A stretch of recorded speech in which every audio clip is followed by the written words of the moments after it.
Sometimes a moment you least expect can change everything forever. And Chris and Lisanne, they were about to experience exactly that, without even realizing it. In March 2014, two young Dutch women, 21-year-old Chris Kremers and 22-year-old Lisanne Froon, arrived in Panama with great excitement. Both were recent university graduates. Chris had studied cultural anthropology, while Lisanne had studied psychology.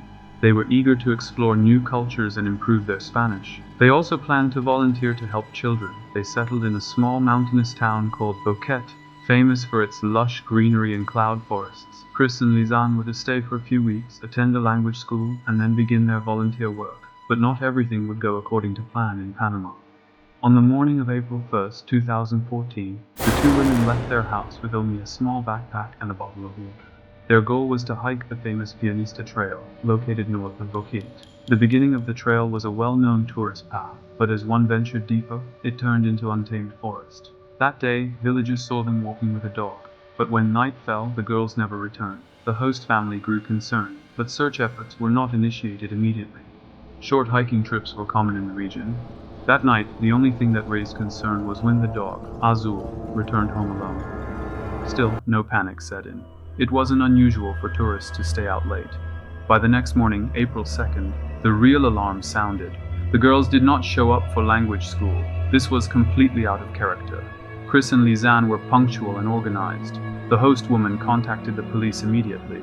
But in Panama, especially around the remote Boquete area, a 48-hour waiting period was required before a person could officially be declared missing. This delayed everything. By April 3rd, with still no news, the girls' families in the Netherlands got involved. They tried calling, but received no answers. No signals had been detected since the day the girls disappeared. On April 4th, official search and rescue efforts began. Local police, volunteers, and villagers began combing the Pianista Trail. But the dense forest, steep cliffs, and unpredictable weather hampered the operation. Most of the area was unmapped and difficult to navigate. The Dutch consulate stepped in and requested emergency aid. The families flew to Panama to assist. Helicopters, sniffer dogs, and volunteers joined the search, but days passed without a trace. A few locals claimed they saw silhouettes resembling the two women in the higher parts of the mountain, but those reports were never confirmed, and the forest remained silent, no signs. It was as if it had swallowed them whole. A month and a half later, everything changed when a local woman discovered a backpack. It was found 14 kilometers from where the girls had been hiking. Strangely, the bag was nearly untouched. Inside were passports, Lisanne's camera, cell phones, and a pair of sunglasses. The most disturbing part? According to phone logs, at 4:39 p.m. on April 1st, someone tried to call the emergency line 112. The attempt failed. From April 2nd onwards, many emergency calls were made. After April 6th, someone repeatedly turned the phone on, but entered the wrong PIN. This raised a haunting question. If the girls were still alive, how could they forget their own PINs? The photos from the camera only deepened the mystery. The early photos showed them smiling, walking through the trail, but from 1 p.m. onwards on April 1st, the images took a darker turn. The most chilling part, over 90 photos taken on the night of April 8th, pitch black, using flash, trees, rocks, moss-covered stones. One image even showed what seemed to be strands of hair, believed to be Lisanne's. Were they trying to call for help, leave clues, or were they trying to capture something watching them? Weeks later, bone fragments believed to belong to Chris and Lisanne were found near a riverbank. Lisanne's foot was still inside her hiking boot, but disturbingly, it was severed cleanly, as if cut. No predator marks were found. Chris's bone was sun-bleached and nearly sterile. Forensic experts stated that such preservation was highly unlikely under natural conditions. One final mystery: why were their remains in such different states, found in the same area, but one heavily decayed, the other oddly intact? Years have passed since the tragedy, yet what really happened to Chris and Lisanne remains unknown.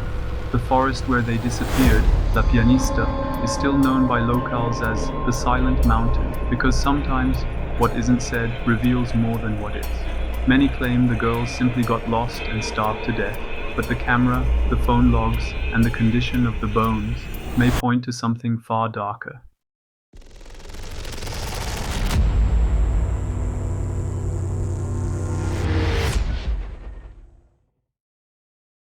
Sometimes you feel like something is watching you. But when that something doesn't breathe, the silence of the forest takes on an entirely different meaning. In the fall of 2012, deep in the northeastern woods of Oregon, in a region so remote it doesn't even appear on most maps, something happened that still defies explanation. Caleb, 21, and his 19-year-old sister Julia decided to spend the final days of summer on a short camping trip. They wanted to disconnect, to escape the noise of technology and reconnect with nature. Caleb had always loved the wild. Julia, on the other hand, had never ventured this far off the grid. They followed an abandoned forest road to reach their destination, a dense pine-covered area said to once be the site of an old hunter's cabin. No one had been there in years, no phone service, no GPS. For Caleb, it was an adventure. For Julia, it was a strange mix of peace and unease. The pines were so thick you couldn't see the sky, and when the wind blew, the sound the trees made was like a crowd whispering secrets. The first night was uneventful. They built a fire, roasted marshmallows, laughed, shared stories. But Julia later said the unsettling feeling she had all day seemed to grow stronger as night fell. The silence around them wasn't natural. In a forest like this, there should have been sounds. Owls, insects, maybe a distant fox. But here it was, oppressive.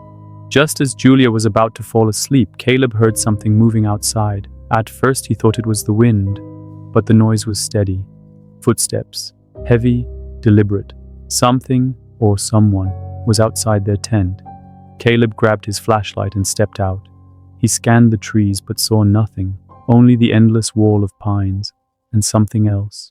Whispers. Julia had woken up too. "That's not the wind," she whispered, and they both realized the whispering sounded like words, not quite understandable but deeply intrusive, as if it wasn't around them, but inside their heads. The second night was worse.